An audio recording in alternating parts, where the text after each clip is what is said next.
네, 요즘 층간소음 문제가 좀 심각하죠. 이것 때문에 살인 사건도 있고 말들이 많은데요. 정부가 내년 층간소음 규제를 강화한다라는 소식에 오늘 좀 새롭게 부각되는 테마들이 있습니다. 건축자재나 시공업체들인데요. 영보화학과 한솔홈데코 강한 모습이 있고요. 또 안철수 전 후보가 4월에 재보선에 출마할 수 있다라는 설이 돌면서 관련주들 다시 한번 움직임을 보여주고 있습니다. 어떤 테마를 공략해야 될지 정주현 전문가와 알아보겠습니다. 안녕하세요, 전문가님.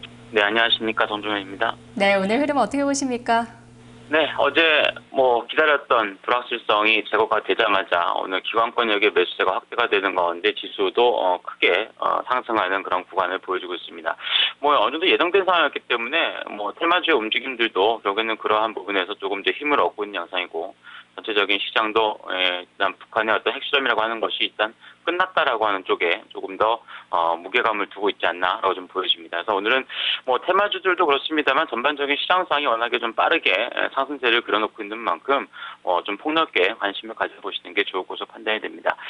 앵커께서 오프닝에서도 말씀을 드렸다시피 일단 층간소음 관련돼 있는 규제 관련된 종목군들이 오늘 급등세를 보여주고 있는데, 대표적으로 영보화학이라든가 한솔 홈데코 관련돼 있는 건축 기자재 업종이라고 좀 볼 수도 있을 것 같은데요.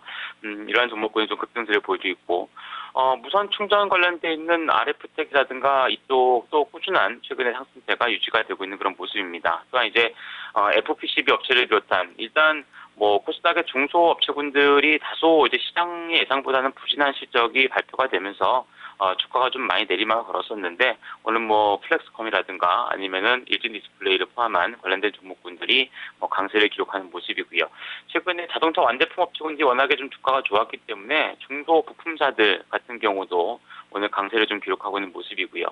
지수의 상승에 따라서 오늘 증권주를 비롯한 금리 하락, 내일 일단 금통에서의 금리가 어떻게 결정될지 사실 아무도 장담하기 좀 힘든 양상인데, 일단 금리 하락과 관련돼 있는 종목군들도 전체적으로 강세를 기록하는 모습을 보여주고 있습니다. 네, 그중에 오늘 소재 테마 보자라고 하셨는데요. 사실 제목만 봐서는 어떤 내용인지 잘 모르겠네요. 설명해 주세요.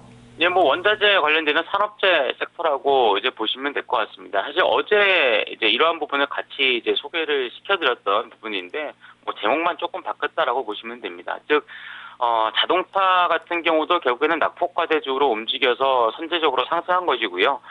소재 관련돼 있는 종목군들도 대다수 이제 부진한 실적이 발표가 됨으로 인해서 가격 메리트가 부각될 수 있는 일종의 약간의 좀 순환매성이다라고 보시는 게 좋을 것으로 좀 판단이 됩니다.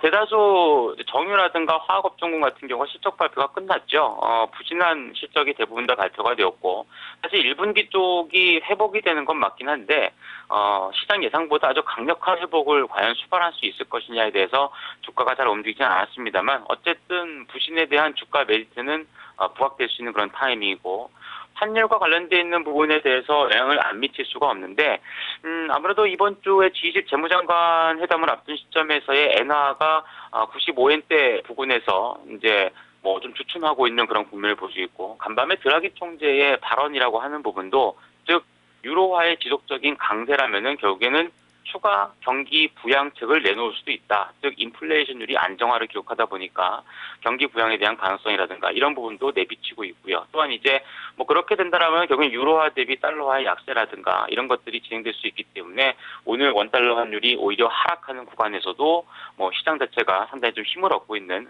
그런 국면이다라고 판단해 볼 수 있을 것 같습니다. 그래서 대내외적으로도 환시를 비롯한 부분에 대한 영향력과 내부적으로는 약간의 순환적인 움직임에 있어서의 흐름 자체가 나타나고 있다라고 좀 볼 수 있기 때문에 SK이노베이션을 포함한 정유 3사의 움직임, 그리고 LG화학과 롯데케미칼, 금호석유화학, 또한 이제 오늘 중소업체 중에서 카프로가 상당히 좀 주가 급등세를 보여주는 양상인데, 이러한 쪽에 대해서는 관심 갖고 보시는 것이 지수 상승 구간에서 조금 발을 맞출 수 있는 그런 부분이 아닌가 보여집니다. 네, 알겠습니다. 오늘 새롭게 공략할 종목 있을까요? 네, 어제 이미 금호석유학을 미리 이런 흐름을 좀 예측하고 할 때 주가를 좀 말씀을 드렸기 때문에 어제 매수하신 분들은 잘 가져나가시는 게 좋을 것으로 판단이 되고요. 금요일 시장에서는 딱히 다른 쪽에 눈을 돌리실 필요는 없을 것 같습니다. 이쪽에만 조금 맞춰놓고 저가 매상 중에 좀 눌리는 구간에서 공략을 하셔도 금요일은 시장이 아주 크게 다시 되밀리거나 한 흐름은 아니기 때문에 공략을 하시는 것은 충분히 무방하다라고 좀 보여지니까 계속적으로 보시기 바랍니다. 네. 네, 목표가 12만 5천 원 유지하시고요. 네, 그렇습니다. 알겠습니다. 전문가님 말씀 고맙습니다. 네, 감사합니다. 네, 오늘 새롭게 공략하기보다는 금호석유화학 어제 못 사신 분들 다시 한번 노려보자라는 이야기 해주셨는데요. 목표 주가 12만 5천 원, 손절가는 11만 원으로 잡고 대응하고 있습니다. 테마나우였습니다.